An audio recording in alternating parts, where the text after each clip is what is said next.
Selamat malam sahabat terkasih. Senang sekali bisa bersama dalam renungan malam ini. Malam ini kita akan merenungkan firman Tuhan dari Lukas 15 ayat 11 sampai 32. Kisah perumpamaan anak yang hilang, yang penuh pesan tentang kasih Bapa yang tak pernah berhenti menanti kita kembali. Mari siapkan hati kita untuk dikuatkan oleh firman Tuhan. Kasih Bapa yang tak pernah berubah. Lukas 15 ayat 11 sampai 16. Mari kita baca bersama. Yesus berkata lagi, ada seorang mempunyai 2 anak laki-laki. Kata yang bungsu kepada ayahnya, Bapa, berikanlah kepadaku bagian harta milik kita yang menjadi hakku. Lalu ayahnya membagi-bagikan harta kekayaan itu di antara mereka. Beberapa hari kemudian, anak bungsu itu menjual seluruh bagiannya itu, lalu pergi ke negeri yang jauh. Di sana, ia memboroskan harta miliknya itu dengan hidup berfoya-foya. Setelah dihabiskannya semuanya, timbullah bencana kelaparan di dalam negeri itu, dan ia pun mulai melarat. Lalu ia pergi dan bekerja pada seorang majikan di negeri itu. Orang itu menyuruhnya ke ladang untuk menjaga babinya. Lalu ia ingin mengisi perutnya dengan ampas yang menjadi makanan babi itu, tetapi tidak seorang pun yang memberikannya kepadanya.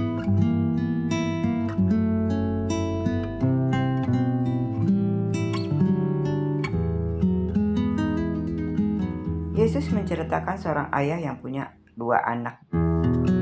Anak bungsu meminta warisan, pergi jauh, dan menghabiskan hartanya dalam kesia-siaan. Saat kelaparan, ia jatuh dalam kehinaan, bekerja menjadi penjaga babi, bahkan ingin makan ampas babi. Ini menggambarkan kita ketika menjauh dari Tuhan. Semakin jauh, semakin kosong. Tanpa Tuhan, semua yang kita kejar hanya membawa kehampaan.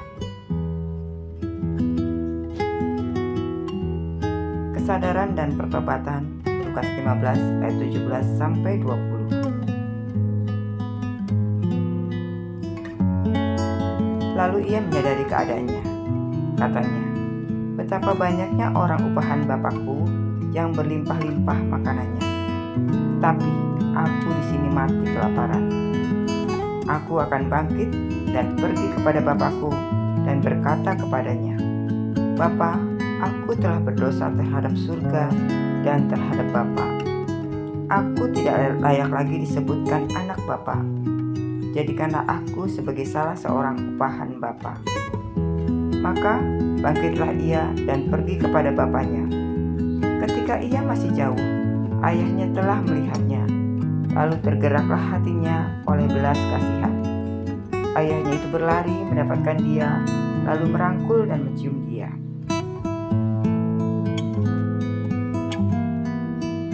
Anak itu sadar, di rumah ayahnya, para pekerja pun makan berkelimpahan. Ia bangkit, pulang, dan berkata, Bapa, aku telah berdosa. Pertobatan selalu dimulai dari kesadaran akan kesalahan kita.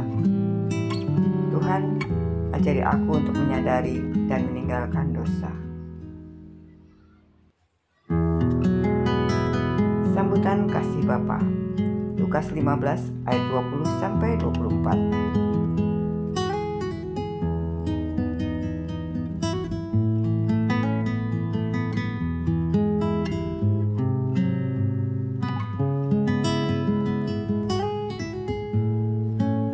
Maka bangkitlah ia dan pergi kepada bapaknya. Ketika ia masih jauh, ayahnya telah melihatnya. Lalu tergeraklah hatinya oleh belas kasihan. Ayahnya itu berlari mendapatkan dia, lalu merangkul dan mencium dia. Kata anak itu kepadanya, Bapa, aku telah berdosa terhadap surga dan terhadap Bapa. Aku tidak layak lagi disebutkan anak Bapa. Tetapi ayah itu berkata kepada hamba-hambanya, lekaslah bawa kemari jubah yang terbaik, pakaikanlah itu kepadanya, dan kenakanlah cincin pada jarinya dan sepatu pada kakinya. Dan ambillah anak lembu tambun itu, sembelihlah dia, dan marilah kita makan dan bersuka cita. Sebab anakku ini telah mati dan menjadi hidup kembali. Ia telah hilang dan didapat kembali. Maka mulailah mereka bersuka cita.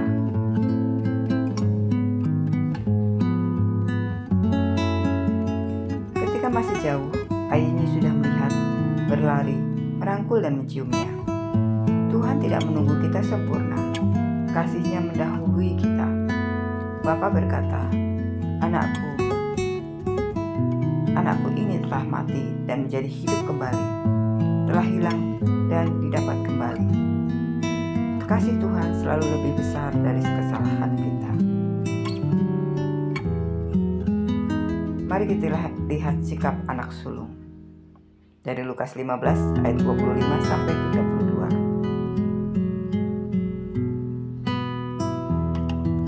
Tetapi anaknya yang sulung berada di ladang, dan ketika ia pulang dan dekat ke rumah, ia mendengar bunyi seruling dan nyanyian tari-tarian.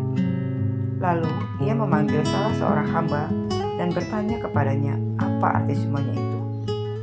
Jawab hamba itu, adikmu telah kembali dan ayahmu telah menyembelih anak lembu tambun, karena ia mendapatnya kembali dengan sehat. Maka marahlah anak sulung itu dan ia tidak mau masuk. Lalu ayahnya keluar dan berbicara dengan dia. Tetapi ia menjawab ayahnya, katanya, telah bertahun-tahun aku melayani Bapa, dan belum pernah aku melanggar perintah Bapa. Tapi kepadaku belum pernah Bapa memberikan seekor anak kambing untuk bersukacita dengan sahabat-sahabatku. Tetapi baru saja datang anak Bapa yang telah memboroskan harta kekayaan Bapa bersama-sama dengan pelacur-pelacur. Maka Bapa menyembelih anak lembu tambun itu untuk dia. Kata ayahnya kepadanya, anakku, engkau selalu bersama-sama dengan aku, dan segala kepunyaanku adalah kepunyaanmu.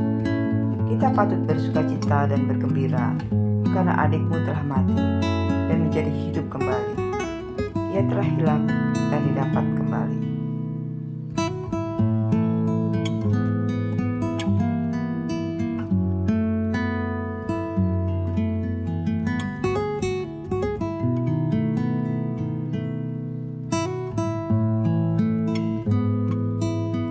Anak sulung marah karena ayahnya menerima si adik.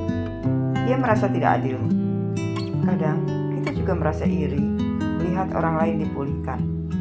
Tuhan menegaskan, segala kepunyaanku adalah kepunyaanmu. Hati yang mengasihi ikut bersukacita atas pemulihan orang lain. Mari kita renungkan, pernahkah kita seperti anak bungsu, menjauh, jatuh, dan hampa? Atau seperti anak sulung, rajin tetapi hati kita keras?